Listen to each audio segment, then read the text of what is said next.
नमस्कार, मैं मेघा हिंदुस्तानी स्वागत करती हूँ आपका देश नीति पर। योगी सरकार ने एक नया फरमान, एक नई नीति लेकर आ गए हैं। लेकिन इस नीति से ये अल्पसंख्यकों के खिलाफ नहीं है, शोषित पिछड़े दलित आदिवासियों के खिलाफ नहीं है। लेकिन फिर भी योगी सरकार ने एक ऐसा पॉलिसी लाई है जिसके तहत फायदा तो पहुंचने वाला है, और इस बार फायदा खुद के लोगों को पहुंचाने का काम किया जा रहा है। यानी कि सोशल मीडिया के इन्फ्लुएंसर्स जो भारतीय जनता पार्टी के पक्ष में लिखते हैं, भारतीय जनता पार्टी के पक्ष में वीडियोस बनाते हैं और बीजेपी का गुणगान, महिमा मंडन, चरण वंदना करते हैं, उनके लिए सौगात लेकर आए हैं योगी सरकार का ये नया कानून। साथ ही जो लोग, जो पत्रकार, जो बुद्धिजीवी सरकार से कड़े सवाल पूछते हैं, सरकार से वो चीजें पूछते हैं जिससे सरकार अपनी मर्यादा में रहती है, सरकार जनता के प्रति जवाबदेही रखती है, जिस वजह से योगी सरकार या कोई भी सरकार जनता को जवाबदेह करने के लिए, मतलब जनता को बाध्य कर देती है, सरकार को बाध्य कर देती है कि वो जनता को जवाब दे। उन पत्रकार, बुद्धिजीवी, यूट्यूबर, सोशल मीडिया इन्फ्लुएंसर्स के खिलाफ कार्रवाई करने की भी इस कानून में बात की गई है। तो क्या है ये नया कानून और कैसे प्रभावित करेगा ये सोशल मीडिया को, आपको समझाते हैं। स्क्रीन पर नजर डालिए।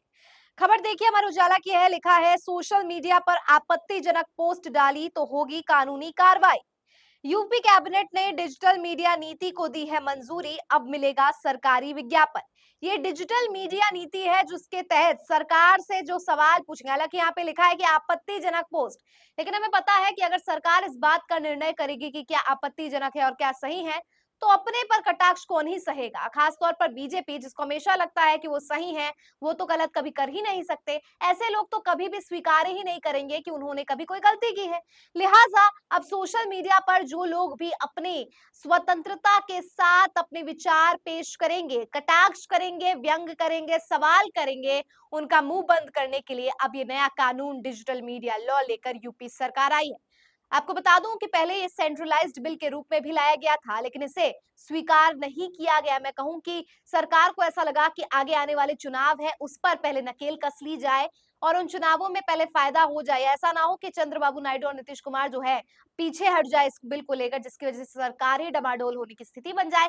इसलिए सेंट्रलाइज्ड बिल को जो है अभी अस्थायी रूप से स्थगित किया गया है, टेम्परेली जो है इसको होल्ड ऑन किया गया है। इस पर अब आगे क्या होता है आपको बताएंगे।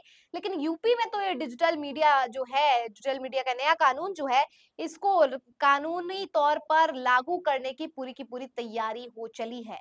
तो आपको इसके विशेष जो प्रावधान है वो बताएंगे, ताकि आपको समझ आए कि कैसे यहाँ पर सरकार अपने प्रशंसकों को पैसे देना चाहती है, ताकि पैसों के लालच से, प्रलोभन से लोगों को जो है ब्रेन वॉश करके, लोगों को लालच के ट्रैप में फंसाकर सोशल मीडिया की ताकतों को तो समझती है बीजेपी। 2016, 2015, 2014 में कितना सोशल मीडिया का इस्तेमाल किया है, लेकिन अब इनको लग रहा है कि सोशल मीडिया अब जो इनकी तारीफ किया करता था, प्रशंसा किया करता था, अब यही इनके सियासी करियर को हाशिए पर लटकाने का कारण बन सकता है। लिहाजा अब भारतीय जनता पार्टी कोई भी नहीं छोड़ना चाहती है दाव पेच, सारी दाव पेच खेल कर यहाँ साम दाम दंड भेद की स्थिति अपने पक्ष में करना चाहती है। इस वजह से पहले विपक्ष की आवाज बंद की गई, उन्हें जेल भेजा गया, उनके खिलाफ मानहानि के केसेस डाले गए, तमाम तरीके की जो है उन पर केस लगाए गए। लेकिन विपक्ष जो है क्लीन चिट एक के बाद एक मिली। अब लग रहा है कि स्थिति फिर से बिगड़ सकती है। तो पत्रकारों पे और डिजिटल मीडिया कंटेंट क्रिएटर्स पर जो है निशाना साधने का काम किया जा रहा है। उसके तहत क्या किया जाएगा वो आपको बताते हैं, इस पॉलिसी में है क्या। लेकिन समाजवादी पार्टी मीडिया सेल की एक खबर पढ़िए जिसमें लिखा है, सरकार का फर्जी गुणगान करने वालों को जनता की कमाई का लाखों रुपए देने और जनता की समस्याओं को सोशल मीडिया पर उठाने वालों को जेल, उम्र कैद का प्रावधान देकर आई है भाजपा योगी सरकार। डरी हुई सरकार से और क्या उम्मीद करेगी जनता। अभिव्यक्ति की स्वतंत्रता पर रोक लगाने की इस भाजपा योजना का जनता जमकर जमकर विरोध कर रही है। तो ये जो है सोशल मीडिया समाजवादी पार्टी की तरफ से। अब आप सोचिए कि सोशल मीडिया के माध्यम से ना केवल आम जनता, बल्कि विपक्ष भी काफी मजबूती से अपनी आवाज उठाता है, और ऐसे में अगर विपक्ष की आवाज को भी दबाने का एक तरीके का ये जरिया ही माना जा सकता है इसको, क्योंकि ये चाह रहे हैं कि जो है सवाल नहीं किया जाए इनसे। अब इसको लेकर एक खबर छपी है, वो आपको दिखाते हैं। खबर देखिए, द वायर की है, लिखा है UP social media influencers to get ₹8 lakh for government publicity and jail for anti national content, यानी कि राष्ट्र विरोधी आपत्तिजनक कंटेंट बनाने के लिए जेल हो सकती है। आप समझ जाइए कि आपत्तिजनक मतलब क्या है, जो सरकार को आपत्ति पहुंचाए। तो कोई भी कटाक्ष, कोई भी व्यंग सरकार को आपत्ति ही पहुंचाएगी। तो ऐसे में आपत्तिजनक मतलब सरकार से सवाल पूछने वाले लोगों को जेल हो सकती है, उनके खिलाफ उम्र कैद जैसी बड़ी सजा तक दी जा सकती है और 8 लाख दिया जा सकता है, जो सरकार की पब्लिसिटी, सरकार की प्रशंसा और सरकार की तारीफ करेगी। देखिए क्या लिखा है अंदर खबर में। उमर राशिद की खबर है, लिखा है the Yogi Adityanath government on Tuesday approved Uttar Pradesh new digital media policy 2024 which will help in disseminating information about various developmental public welfare beneficial schemes and achievements of the state।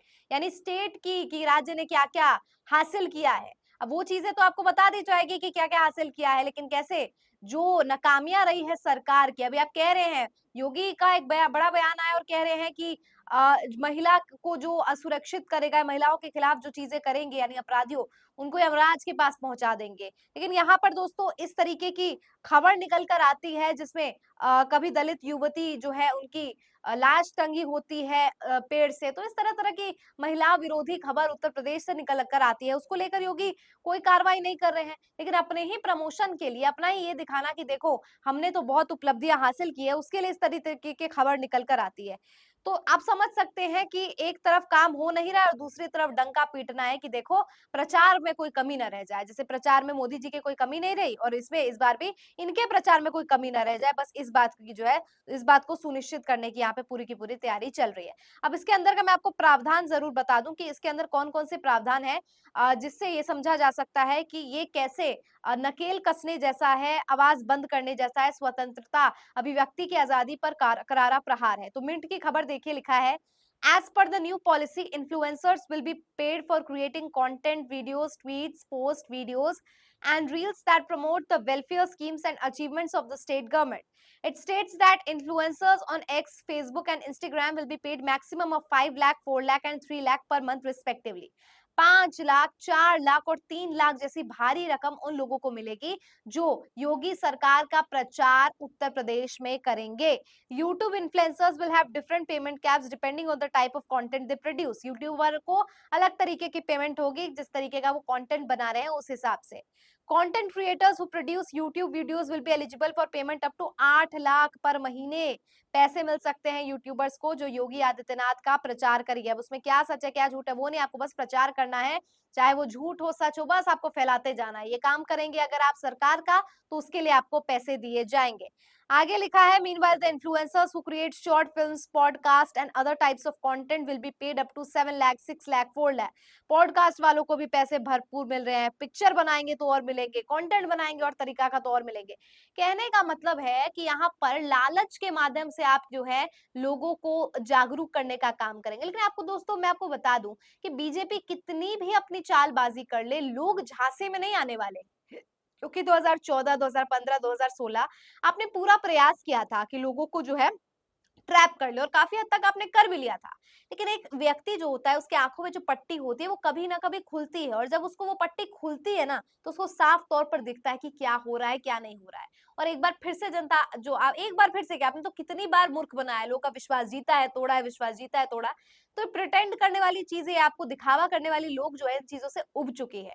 तो आप चाह रहे हैं कि आप ध्रुव राठी, अविसार शर्मा, अजीत अंजुम, रवीश कुमार जैसे बड़े पत्रकार और निष्पक्ष पत्रकारों की आवाज को बंद कर दे, लेकिन ये संभव बिल्कुल भी नहीं होने वाला है। क्योंकि भले ही इसको आप नियम में ला दे, भले ये पॉलिसी बन जाए, आपके 8 लाख, 5 लाख, 4 लाख के प्रलोभन से कुछ लोग आ भी सकते हैं, लेकिन ईमानदारी और असूल ऐसी चीज है जिसे कितनी भी बड़ी रकम जो है वो खरीद नहीं सकती है। और एक व्यक्ति अगर निष्पक्षता के साथ, और उसका मकसद पत्रकारिता करने का है, जागरूकता फैलाने का है, समाज में घट रही अप्रिय घटनाओं की ओर सरकार का ध्यान खींचना है, तो वो फिर भी वो कार्य करेगा, चाहे आप कितने भी नियम कानून ले आए।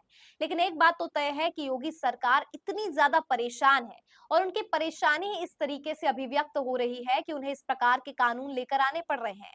और अब देखने वाली बात होगी कि इस कानून का प्रभाव क्या पड़ता है और क्या उपचुनावों में इस विज्ञापन की वजह से, सोशल मीडिया इन्फ्लुएंसर्स की वजह से भारतीय जनता पार्टी को कुछ फायदा भी पहुंचेगा।